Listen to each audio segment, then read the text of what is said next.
प्रिया राठौर आपके लिए लेकर आई हूँ जो हमारा नया चैप्टर शुरू हुआ है। अभी लास्ट लेक्चर आपने देखा होगा, उसी का आज हम करने वाले हैं L2 और शुरुआत करते हैं इस लेक्चर की। तो चैप्टर आपको बताइए क्या चैप्टर हमारा चल रहा है, और चैप्टर नंबर 14 चल रहा है। इन्वायरमेंट के चैप्टर शुरू हो गए हैं अब, और प्राकृतिक संपदा है उसका नाम। और जिसने फर्स्ट लेक्चर नहीं लिया है वो बाद में भी ले सकता है, क्योंकि ज़्यादा उससे हम रिलेटेड टॉपिक नहीं पढ़ा रहे हैं, वो इंट्रोडक्टरी पार्ट ही था थोड़ा सा। चलिए, तो प्राकृतिक संपदा, वायु, जल, मृदा, इन सब के बारे में हम पढ़ेंगे। आज जो हम पढ़ने वाले हैं, जलवायु के नियंत्रण में वायुमंडल की क्या भूमिका है। जो एटमॉस्फेयर है हमारा, वायुमंडल है, उसका जलवायु यानी क्लाइमेट को कैसे वो चेंज करता है। तो पहला वर्ड तो आपको ये पता होना चाहिए कि क्लाइमेट होता क्या है, जलवायु होती क्या है। तो किसी निश्चित स्थान पर निश्चित समय में तापमान में हुआ कोई भी चेंज, या मौसम में या वायुमंडल में हुआ कोई भी चेंज, उस जगह की क्या कहलाती है, जलवायु कहलाती है। जैसे हम कहते हैं कि अगर हम यहाँ रह रहे हैं, जिस भी शहर में रह रहे हैं, वहाँ जो है टेम्परेचर दिन में जो है वो बहुत ज़्यादा रहता है, रात में कम हो जाता है ना। बारिश के सीजन में बारिश भी होती है, सीजन भी चेंज होते रहते हैं। तो यहाँ की जलवायु कैसी है, तो आप बोलोगे कि यहाँ की जलवायु जो है वो ठीक है। आप बोलते हो आपके शहर में मौसम कैसा रहता है, तो आप कहते हो नहीं, ज़्यादा ठंड भी नहीं पड़ती, ज़्यादा गर्मी भी नहीं पड़ती, ठीक ठाक रहता है। तो ये क्या है, वहाँ की जलवायु है, जिसको आप सोशल में उष्णकटिबंधीय, शीतोष्णकटिबंधीय इस नाम से भी पढ़ते होंगे, टेम्परेट रीजन और ट्रॉपिकल रीजन। और एक वो जो है बर्फीले इलाके है ना, जहाँ पे टुंड्रा, जहाँ पे साल भर बर्फी रहती है, सूरज नजर भी नहीं आता, साल 2 साल में 6 महीने में कभी सूरज नजर आता है, तो ऐसी जगह भी है। तो जलवायु क्या है, किसी स्पेसिफिक एरिया में जहां आप रह रहे हो, उसमें निश्चित समय में तापमान का जो उतार चढ़ाव है, वायुमंडल में जो चेंजेस है, परिवर्तन है, वो क्या कहलाती है, उसकी जलवायु कहलाती है ना। मुझे लगा आपको जलवायु पहले पता होना चाहिए, जिसको हम क्या कहते हैं, क्लाइमेट भी कहते हैं, जिसे हम क्या कहते हैं, क्लाइमेट भी कहते हैं। तो अब इस क्लाइमेट की हमारे जीवन में क्या भूमिका है, तो ये बात सिर्फ यहाँ समझाने से मतलब नहीं है। आप समझ सकते हैं कि जिस एनवायरनमेंट में आप रहते हैं, जिस क्लाइमेट में आप रहते हैं, वहाँ के आप आदी हो जाते हैं, है ना। अब जैसे कहीं भी रहते हैं, यूपी, बिहार, जहाँ पे भी रहते हैं, मैं राजस्थान में रहती हूँ, तो मुझे यहाँ के एनवायरनमेंट की आदत है। अब मुझे कहे आप कश्मीर चले जाओ, कश्मीर जाके 2-3 महीने तो मेरी हालत खराब ही रहेगी, क्योंकि मुझे आदत ही नहीं है वहाँ की जलवायु की, वहाँ के खान पान की, है ना। आपको पता है जलवायु आपके खाने पीने पे भी इफेक्ट करती है। अगर टेम्परेचर कम है, आप रेगिस्तान में रहते हैं, तो आप वहाँ जैसा खाना खाते हैं। आप ठंडे इलाकों में रहते हैं तो उस तरह का खाना खाते हैं, और उस तरह का खाना खाने की आदत आपको हो जाती है। जैसे कि अगर हम फॉरेन कंट्रीज की बात करें, वहाँ पे मौसम ठंडा होता है, तो वो उस तरह की चीजें खाते हैं। जैसे सर्दियों में, आप फॉरेन को छोड़ दो, आप अपने यहाँ पे आओ, आप सर्दियों में क्या करते हो, स्पाइसी खाना खाते हो, मसालेदार खाना खाते हो, सब कुछ अच्छा लगता है, गरम गरम चीजें मजेदार लगती है, पकौड़िया तल के खा रहे हो। गर्मी में आपको दे दे किले, ये खा ले मिर्चियाँ और पकौड़िया, अरे यार वैसी गर्मी है, गरम गरम पकौड़ी खिला दी, पसीना आ गया, ऐसा लगेगा आपको। टेस्ट देख रहे हो आप, जो पकौड़ी खाने का मजा बारिश या ठंडी जलवायु में आता है, वो मजा आपको गर्मी वाले मौसम में नहीं आएगा। तो हमारे खाने को भी हमारी जलवायु इफेक्ट करती है, डाइजेशन को भी। यहाँ तक कि आप जिस जगह पे रहते हैं, आपके साथ होता होगा, आप जैसे कोई सिटी छोड़ के नई सिटी में जाते हैं, तो आपका 2-3 दिन डाइजेशन प्रॉपर नहीं रहता, क्योंकि आपको जो खाना खाने की आदत है, जो खाना आप वहाँ की जलवायु में खा रहे हो, वैसा खाना नहीं मिल पा रहा, तो आपका डाइजेशन भी उस तरह से काम करता है। तो जलवायु हमें बहुत तरह से इफेक्ट करती है, और कुछ कुछ चीजें हम जो है इस चैप्टर के अंदर पढ़ेंगे कि जलवायु कैसे कैसे हमारे ऊपर इफेक्ट करती है, और जलवायु का नियंत्रण किस किस के द्वारा होता है। तो अगर हम जलवायु को ओवरऑल ले, तो हम ये कहते हैं कि वहाँ का टेम्परेचर कैसा है, ये भी जलवायु में आता है ना। वहाँ का ताप कैसा है, ये जलवायु में आता है। वहाँ पे जो है वायु कैसी बहती है, ठंडी हवाएं चल रही हैं या गर्म बरबरते रेगिस्तान के जो टीले होते हैं, जो बरबरती लू चल रही है, कैसी है वहाँ पे, है ना। वहाँ पे वर्षा कैसी हो रही है, वर्षा से ही हम जल को भी रिलेट कर लेंगे कि वर्षा हो रही है तो जल भी एक कंपोनेंट बन जाएगा कि वहां पे जल कैसा है।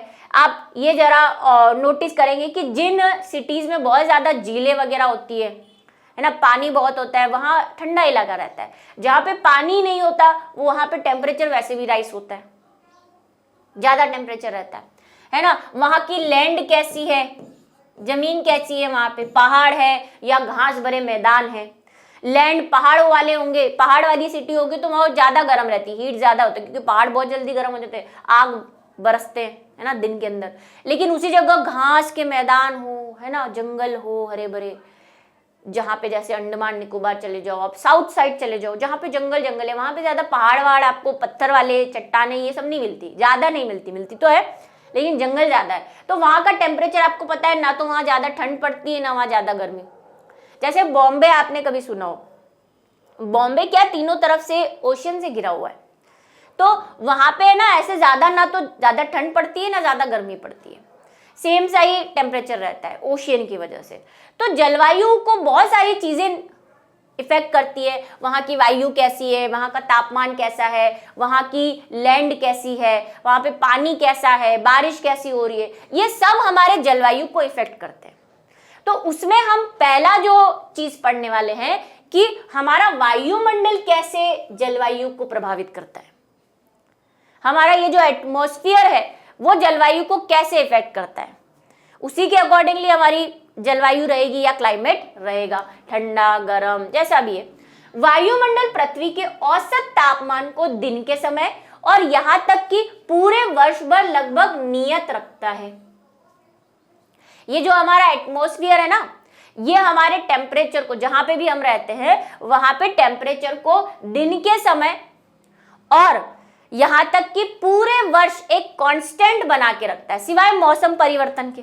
अब मौसम परिवर्तन होगा तो भाई वायुमंडल भी चेंज हो जाता है उसके अकॉर्डिंगली, लेकिन कांस्टेंट रहेगा। ऐसा नहीं है कि जैसे हम सर्दी भी मान ले कि सर्दी में आपके यहाँ पे नॉर्मल टेम्परेचर जो है वो 10 से 20 के बीच में रहता है, तो ऐसा नहीं कि इस साल 10 से 20 के बीच में था, पिछले साल जो है माइनस पे चला गया था, अगले साल फिर जो है वो माइनस पे चला जाएगा, कभी 25 डिग्री रहेगा, है ना। थोड़ा सा रेंज एक हमेशा बनी रहेगी कि हमारे यहाँ सर्दियों में भी इतनी ठंड नहीं पड़ती, हमारे यहाँ जो टेम्परेचर है वो 20 से 25 के बीच में रहता है। ये क्या है, ये आपकी जलवायु है, ये आपके वायुमंडल है जो आपके टेम्परेचर को नियत बनाए रखना है। गर्मी की बात करें, जैसे हम हमारे यहाँ बात करते हैं तो हम कहते हैं हमारे यहाँ 30 से 45 के बीच टेम्परेचर रहता है गर्मियों में। हालांकि ग्लोबल वार्मिंग के अभी बहुत सारे नुकसान है, ऐसा नहीं है इस साल तो 30-32 था, अगले साल 55 डिग्री हो जाएगा, अगले साल 80 डिग्री, ऐसा नहीं होगा।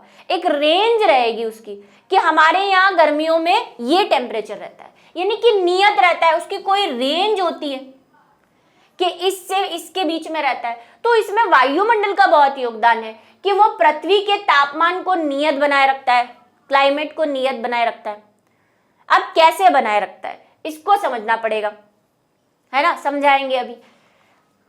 वायुमंडल दिन में तापमान को अचानक बढ़ने से रोकता है तथा रात के समय ऊष्मा को बाहरी अंतरिक्ष में जाने की दर को कम कर देता है। इसको समझो, यही है रीजन। देखो वायुमंडल क्या है, जैसे जहां पे भी हम रह रहे हैं, हमारी पृथ्वी की बात करते हैं, हम रह रहे हैं उसको छोड़ो, जैसे ये पृथ्वी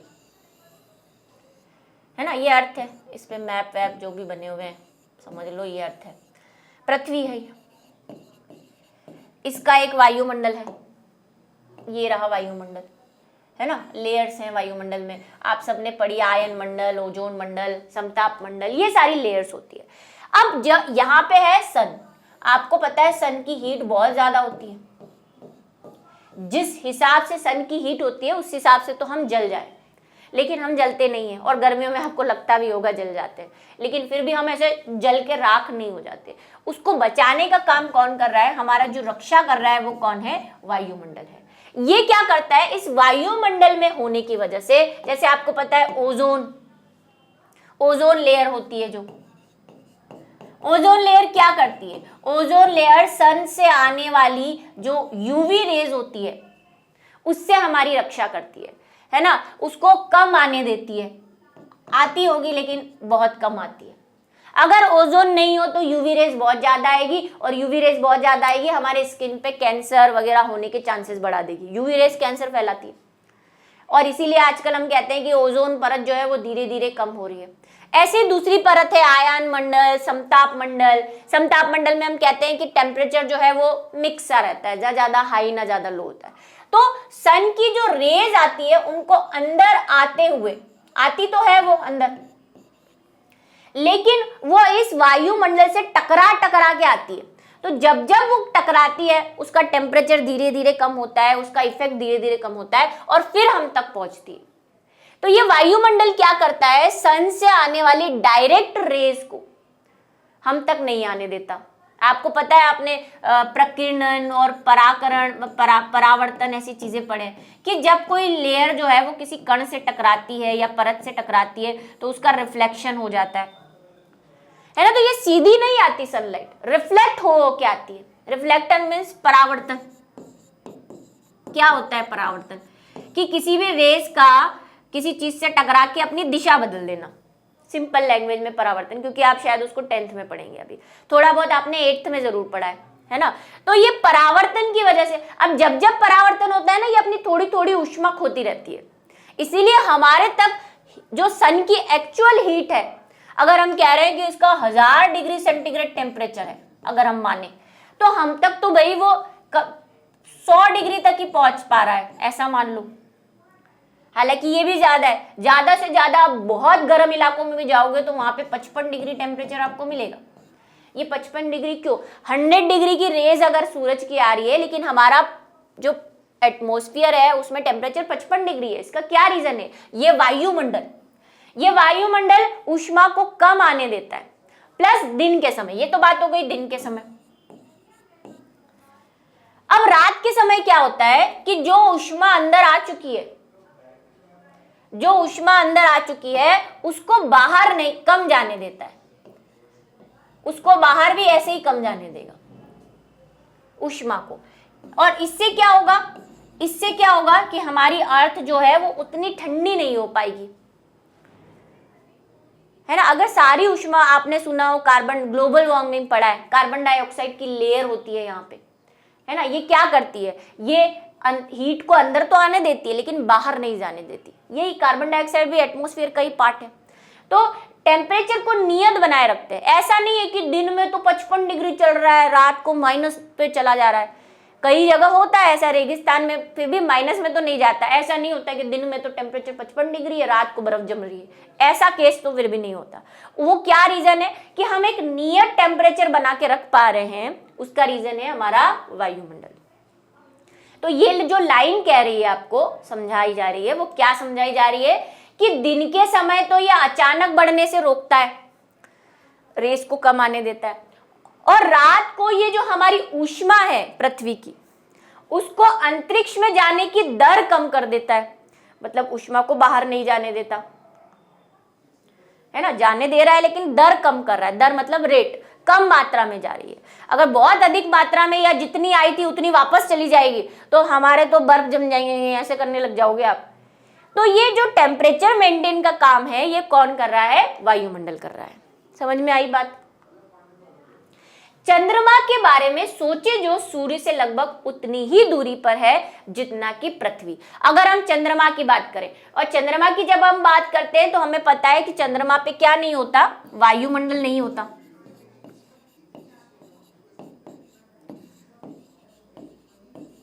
और इसी कारण वहां पे गुरुत्वाकर्षण बल भी कम होता है। हम कहते हैं कि वहां का गुरुत्वाकर्षण बल हमारे कंपैरिजन में 1/6 ही है। कभी जीके वीके में आपने पढ़ा हो, 1/6 है, और 8th क्लास में भी पढ़ा होगा कि वायुमंडल जो है वो नहीं है एक तो चंद्रमा पे, और गुरुत्वाकर्षण भी कम है, इसीलिए वहां पे हम फ्लोट होते रहते हैं, और वहां पे टेम्परेचर की भी अनसर्टेनिटी है। अब ये हमने थ्योरेटिकल बात कर ली, मैंने आपको कह दिया हमारा वायुमंडल हमें जो है टेम्परेचर को बढ़ने और घटने से बचा रहा है, लेकिन हमारे पास इसका प्रूफ भी है। प्रूफ क्या है कि अगर हम चंद्रमा को देखें तो इसके बावजूद वहां पे वायुमंडल नहीं है, और पृथ्वी से ये उतना ही दूर है, सन से ये उतना ही दूर है जितना हमारी पृथ्वी है। मतलब चंद्रमा और सूर्य के बीच में उतना ही गैप है जितना पृथ्वी और सूर्य के बीच में, ज्यादा फर्क नहीं है। फर्क तो है भाई, पृथ्वी आएगी, बीच में चंद्रमा आता है, फिर सूर्य आता है, लेकिन ओवरऑल हम कह सकते हैं ज्यादा कोई ऐसा डिफरेंस नहीं है। जैसे आप कहते हो कि मेरा घर जो है मेरी गली की जो लाइन है उसमें 10वें नंबर पे है और मेरे फ्रेंड का घर 5वें नंबर पे है, तो गली वही है ना, फर्स्ट नंबर से आप गिने तो ज्यादा कोई डिफरेंस नहीं है, थोड़ा बहुत डिफरेंस है और उससे कोई इतना फर्क नहीं पड़ जाता। तो ये हम कह रहे हैं उतनी ही दूरी पर है जितना पृथ्वी है, तो हमारे और उनका टेम्परेचर सेम होना चाहिए, है ना। जब हम दोनों मान रहे हैं कि दोनों इक्वल डिस्टेंस पे है, लगभग इक्वल डिस्टेंस पे है, तो हमारा जिस तरह टेम्परेचर रेंज है वैसा ही चंद्रमा का होना चाहिए, लेकिन है नहीं।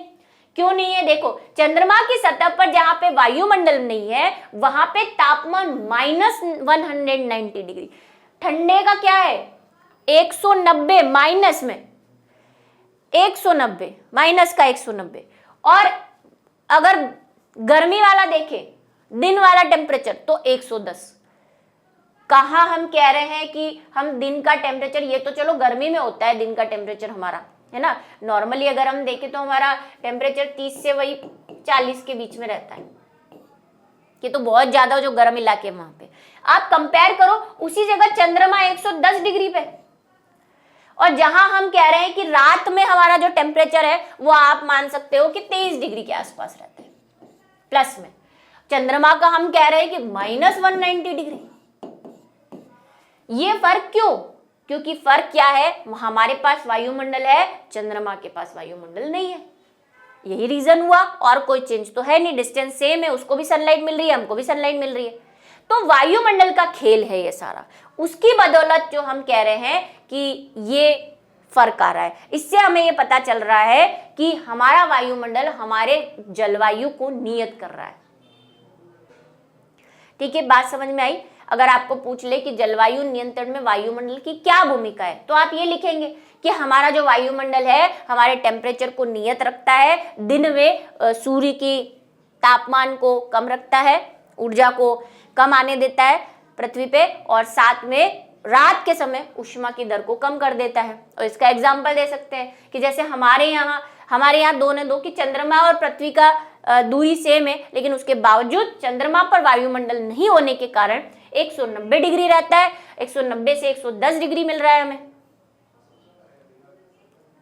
जबकि पृथ्वी में इतना नहीं है। वजह ये कि वहां पे वायुमंडल नहीं है। ठीक है, तो वायुमंडल ही हमारी जलवायु को कंट्रोल कर रहा है। अब एक एक्टिविटी आपके इसमें दे रखी है, क्रियाकलाप 4.1। ठीक है, क्या क्रियाकलाप ये कह रहा है कि आपको क्या करना है, जल से भरा एक बीकर रखना है और मृदा या बालू से भरा एक बीकर लेना है, एक जल से बना हुआ कंटेनर लेना है, एक मिट्टी से भरा हुआ, एक बंद बोतल ले जिसमें थर्मामीटर रखे। इन सभी को सूर्य के प्रकाश में 3 घंटे रखना है और इन तीनों बर्तनों के तापमान की माप करें। उसी समय छाया में भी तापमान को देखें। कैसे करेंगे? हमें क्या करना है, हमें 3 कंटेनर लेने हैं, एक में हम जल लेंगे, एक में हम मृदा यानी कि मिट्टी, और एक हम खाली लेंगे और सूर्य के प्रकाश में रखेंगे सबसे पहले, जहां पे लाइट आ रही है ना। फर्स्ट लाइन बना दूं बीच में, क्योंकि सेकेंड स्टेप हम और करेंगे अभी। हम क्या करेंगे, यहां पे टेम्परेचर नोट करते जाएंगे। इसको नंबर 1 दे देती हूँ, इसको नंबर 2 दे देती हूँ, इसको नंबर 3 दे देती हूँ। हमने थर्मामीटर लिया, सबसे पहले हम थर्मामीटर यहां पे लगाएंगे। थर्मामीटर आपको पता है जो टेम्परेचर नोट करता है ना, तापमापी थर्मामीटर। हमने देखा कि मान लो इसका जो टेम्परेचर है, जहां पे खाली कंटेनर है ये, है ना, बिल्कुल खाली है, और इसमें बंद भी है, ये यहां से बंद करा हुआ है, बोतल बंद है, इसे कहा है उसने। तो हमने देखा कि इसका टेम्परेचर जो है वो कितना आ रहा है, 28 डिग्री मान लो, 28 डिग्री सेंटीग्रेड हमने नोट किया। अब फिर वही थर्मामीटर हमने यहां लगाया, कहां पे, जहां पे मिट्टी भरी हुई है। मिट्टी भरी हुई। यहाँ पे भी हमने थर्मामीटर लगाया, और थर्मामीटर लगाया तो हमने कहा यहाँ का टेम्परेचर जो है वो 55 डिग्री आ रहा है, मिट्टी का टेम्परेचर। सनलाइट आ रही है, सनलाइट में काम कर रहे हैं, ये सूरज की रोशनी में रख के, ठीक है। और तीसरे में हमने पानी लिया है, और फिर हमने थर्मामीटर लगाया, तो हमने देखा कि यहाँ का जो कुछ टेम्परेचर है वो 40 डिग्री आ रहा है। 3 घंटे रखा है, हमें 3 घंटे रखने के लिए कहा गया है। तो क्या नोटिस किया आपने कि जल जो है सेम 3 घंटे तीनों को रखा है। ये 40 डिग्री कम टेम्परेचर है, फिर उससे इसमें ज्यादा है, और सबसे कम किसमें है? बंद वाली बोतल में। अब दूसरी सिचुएशन लेते हैं जहां पे हमने छाया के अंदर रखा है, इसको शेड के अंदर रखा है, ठीक है। शेड के अंदर फिर वही 3 केस।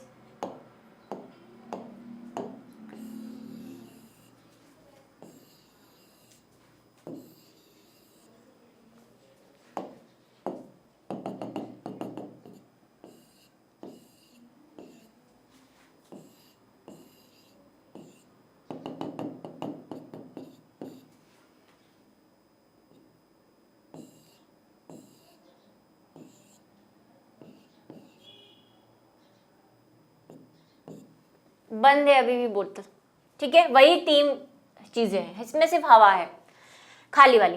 अब हमने नोट किया कि जब हमने छाया में इसको रखा, वही 3-4 घंटे छाया में रख दिया, तो हमने देखा कि इसका टेम्परेचर जो है वो कम होके 15 डिग्री हो गया। छाया में रखा आपने,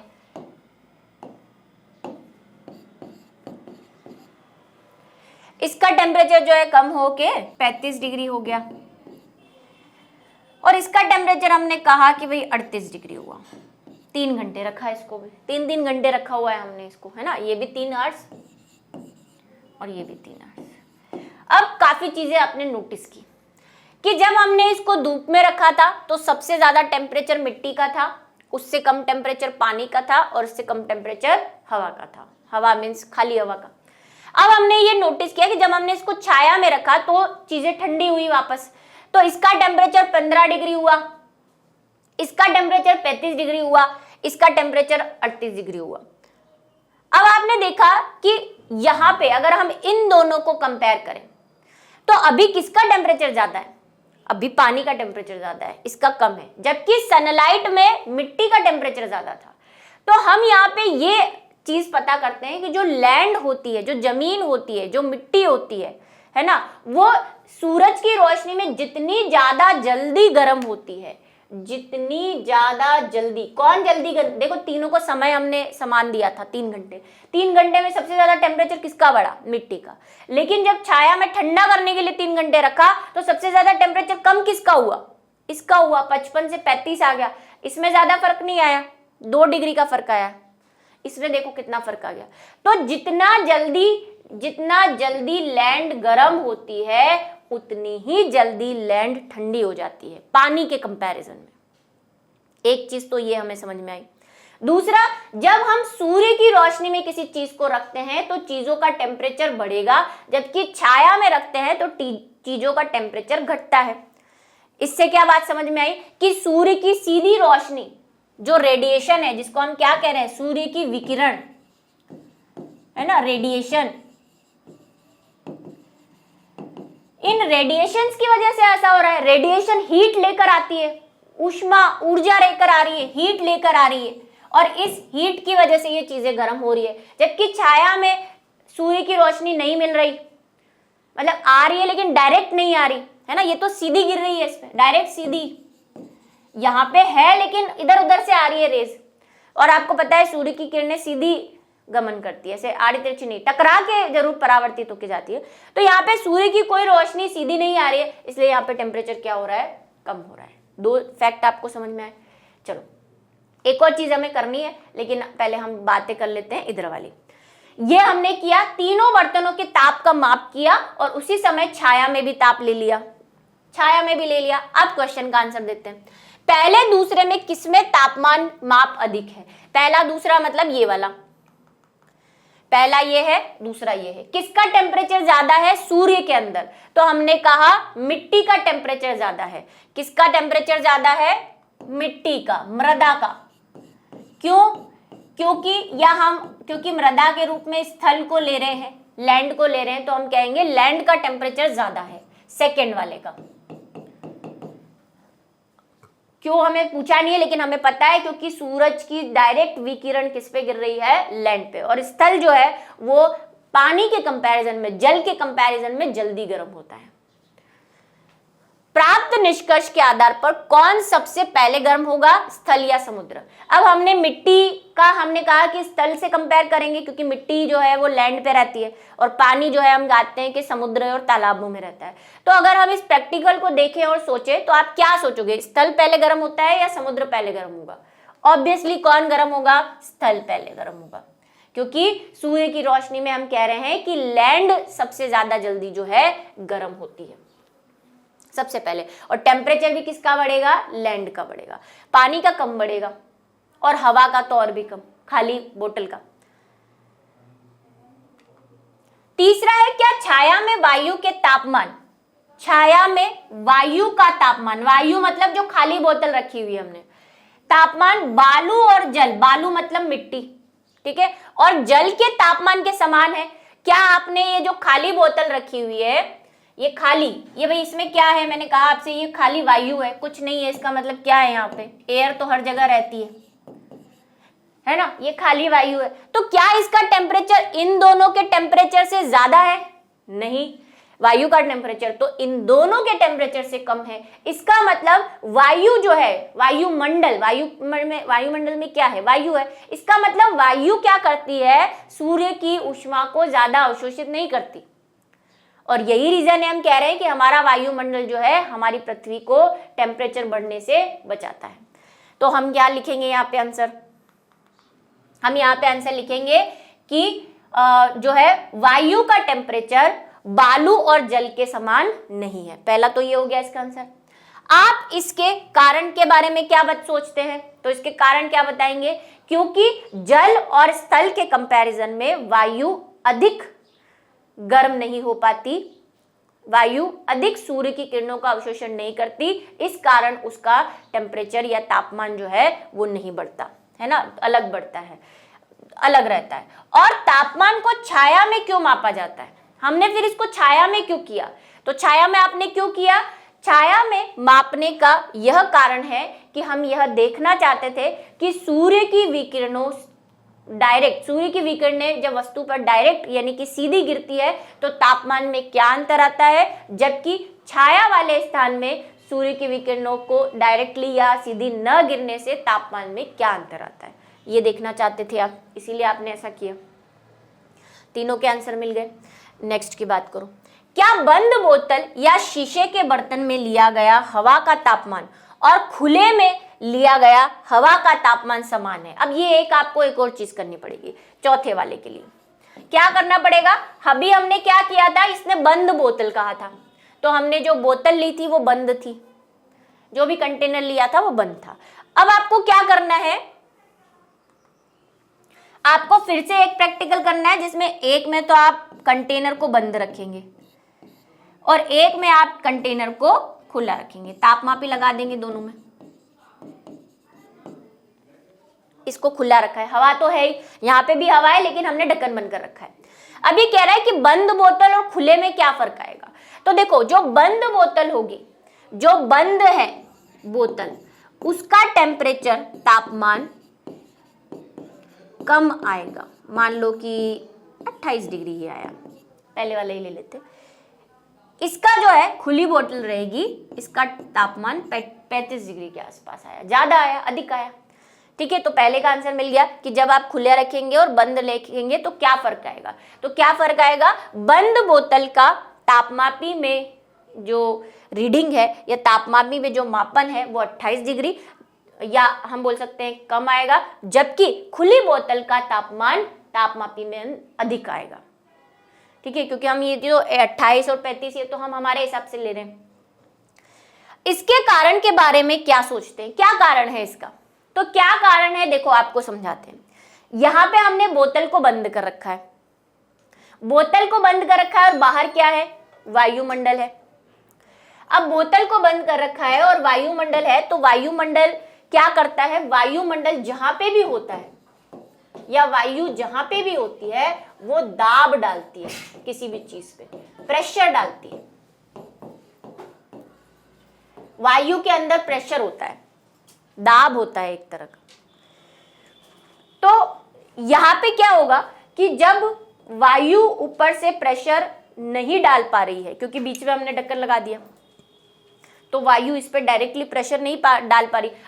बोतल के अंदर जो हवा है, बोतल के अंदर जो पहले से हवा भरी हुई है, उस पे अब कोई वायुमंडलीय दाब काम नहीं कर रहा, उस पे प्रेशर नहीं लग रहा वायु का, क्योंकि बीच में आपने क्या लगा दिया है, ढक्कन। तो प्रेशर कम हो जाने की वजह से, और दाब और तापमान का एक रिलेशन होता है, ये दोनों एक दूसरे के संबंधी होते हैं, दोस्त होते हैं ये गहरे, है ना। क्या संबंध होता है कि अगर दाब कम होगा, दाब कम होगा तो तापमान भी कम होगा। दोनों दोस्त हैं एक दूसरे, वो कहता है मैं अगर ये नहीं तो मैं नहीं, ऐसा वाला, ठीक है। तो जब प्रेशर कम लगता है तो यहाँ पे टेम्परेचर भी क्या हो जाएगा, कम हो जाएगा। और यहाँ पे खुला है, यहाँ पे आराम से प्रेशर गिर रहा है वायुमंडल का, खुला है खाता, बिल्कुल आपने कुछ नहीं लगा रखा, तो वायुमंडलीय प्रेशर इस पे काम कर रहा है। जब वायुमंडलीय प्रेशर इस पे काम करेगा तो इसका टेम्परेचर क्या होगा, यहाँ पे जो वायु होगी उस पे दाब लगेगा, और दाब लगेगा तो दाब अधिक तो ताप अधिक, इसलिए यहाँ का टेम्परेचर अधिक आया। अब आप इसको लिखेंगे कैसे, इसके कारण के बारे में समझाइए। तो कैसे लिखेंगे इसको, क्योंकि बंद बोतल में ढक्कन लग जाने के कारण वायुमंडलीय दाब नहीं लग पा रहा है, या वायुमंडलीय दाब कम लग रहा है, इसीलिए दाब कम होने की वजह से ताप भी कम हो जाता है, और यहाँ पे बंद बोतल में तापमान कम आएगा। जबकि खुली बोतल में वायुमंडलीय दाब लगने की वजह से तापमान भी अधिक आएगा। ये आप आंसर लिख सकते हैं, ठीक है। क्या हम प्राय इसकी घटना को अवगत है, घटनाओं से अवगत है? क्या आपने अपनी रेगुलर लाइफ में इसको कहीं देखा है ऐसा होते हुए? कोई आपके पास एग्जाम्पल हो ऐसा है? एग्जाम्पल आपके पास, सोचो जरा, क्या एग्जाम्पल है ना? रीजन समझ गए आप? दाब और ताप दोनों क्या है, आपस में दोस्त है। दाब लगेगा तो ताप भी बढ़ेगा, और दाब कम होगा तो ताप भी कम होगा, ठीक है। अब ऐसा आपने एग्जाम्पल देखा है अपनी लाइफ में, जरूर देखा है कि आप जब कोई कोल्ड ड्रिंक की बोतल लेके आते हैं, है ना, मार्केट से, आप अब उसको नोटिस करना, चाहे आपने पहले किया नहीं हो, आपके घर में अगर थर्मामीटर हो, रखते हैं जनरली लोग, अभी फीवर वीवर कभी किसी को आ जाए तो थर्मामीटर रखते हैं, तो आप क्या करो कि, और करने की भी जरूरत नहीं, नॉर्मली भी आप नोटिस कर सकते हो, आप एक कोल्ड ड्रिंक की बोतल लाते हैं और उसका ढक्कन बंद करके आप उसको नॉर्मल घर के टेम्परेचर के अंदर रख देते हैं, है ना। अब उसी बोतल का टेम्परेचर आप देखोगे, आप उसका टाइम नोट कर लो, ये कितने टाइम में बोतल जो है वो गर्म हो रही है। और दूसरी तरफ सेम एक और बोतल लाओ जिसका ढक्कन खोल दो, और उसको वही सेम दोनों को एक जगह रख दो, और देखो कौन जल्दी गर्म होती है। तो जब आप ये चीज नोटिस करोगे तो आपको पता चलेगा कि जो खुली बोतल थी वो जल्दी गर्म हो जाएगी, जबकि जिस पे ढक्कन लगा हुआ है वो बोतल देर से ठंडी होगी। क्या रीजन है उसका? यही वाला कि जिस पे ढक्कन लगा हुआ था उस पे वायुमंडलीय दाब नहीं लग रहा, कम लग रहा है, तो दाब कम तो ताप कम, तो उसका टेम्परेचर कम रहेगा, ज्यादा देर तक ठंडी रहेगी वो। जबकि जो खुली बोतल थी उसमें हवा जाए जा रही है, आपने खोल दिया उसको, जितनी हवा अंदर जाएगी उतना वायुमंडलीय दाब लगेगा, एटमॉस्फेरिक प्रेशर लगेगा, और एटमॉस्फेरिक प्रेशर लगेगा जो दाब अधिक तो ताप भी अधिक, तो उस बोतल का टेम्परेचर बढ़ जाएगा, वो जल्दी गर्म हो जाएगी, ठीक है। ये आप घर में भी नोटिस करते हो, आपकी मम्मी ने कभी आपके लिए चाय या दूध बनाया हो, तो आपकी मम्मी कहती है गरम, जो भी गरम है या ठंडा है, मान लो गरम दूध है, तो मम्मी कहती है यार ये ठंडा हो जाएगा, इसको ढक दे। क्यों ढकने को कहती है? ताकि वो देर तक गर्म रहे। देर तक गर्म क्यों रह रहा है? क्योंकि आपने उस पर ढक्कन ढक दिया है। ढक्कन ढक दिया है तो ऊपर से वायुमंडलीय दाब नहीं आ रहा, और उसका टेम्परेचर जो है वो मेंटेन रह रहा है, ना तो बढ़ रहा है ना घट रहा है ना। ऐसा ही हम बहुत सी चीजों में करते हैं। तो ये जो है ये इसका एक क्या है, एग्जाम्पल है। आपको पूछा है कि आप ऐसा प्राय कहाँ देखते हैं, तो आप कोल्ड ड्रिंक की बोतल का एग्जाम्पल ले सकते हैं ठीक है, फैक्ट समझ में आ गया आपको? क्या फैक्ट है? 2-3 फैक्ट हमें इस एक्टिविटी से देखने को मिले। पहला क्या देखने को मिला कि स्थल जो है वो जल के कंपैरिजन में अधिक जल्दी गर्म होता है और अधिक जल्दी ठंडा भी होता है। ठीक है, एक फैक्ट। चलिए, पहली क्या चीज हमने पॉइंट यहाँ पे क्या निकल के आए हमारे, वो लिख देते हैं। स्थल जल की तुलना में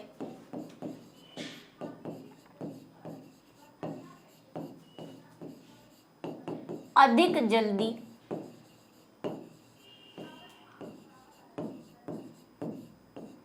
गर्म व अधिक जल्दी ठंडा होता है ना। और ये बात आप अपनी लाइफ में नोटिस भी करते होंगे। आप गर्मी के दिनों में जब टेम्परेचर बहुत ज्यादा होता है, आप नंगे पैर रोड पे चले जाओ, पैर जल जाएंगे आपके। लेकिन वही पैर आप, खुला तालाब पड़ा है आपके सामने, वहां पे पैर रखो, क्या आप उस तालाब से जल जाओगे? नहीं जलोगे, क्योंकि जल कंपैरेटिवली कम गर्म होता है। और रात का सीन देखो, रात लैंड जल्दी ठंडी हो जाएगी, लेकिन आप पानी में हाथ डालोगे तो आपको तब भी गर्म फील होगा। ये होता है नहीं? अगर आपने नोटिस किया तो उसको नोटिस करो, ये होता है। दूसरा क्या है कि सूर्य की विकिरणों या रेडिएशन जिसको हम कहते हैं,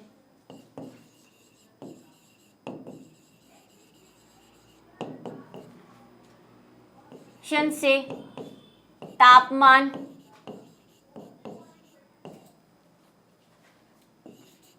बढ़ता है, जबकि छाया या सूर्य की अनुपस्थिति में हम ऐसा बोल सकते हैं, छाया में तापमान कम रहता है। क्यों कम रहता है? क्योंकि डायरेक्टली वहां पे सनलाइट नहीं आ रही, सूर्य की विकिरणें सीधी नहीं गिर रही। तीसरी चीज हमने क्या देखी कि वायुमंडलीय दाब बढ़ने पर, वायुमंडलीय दाब बढ़ने पर तापमान भी बढ़ता है।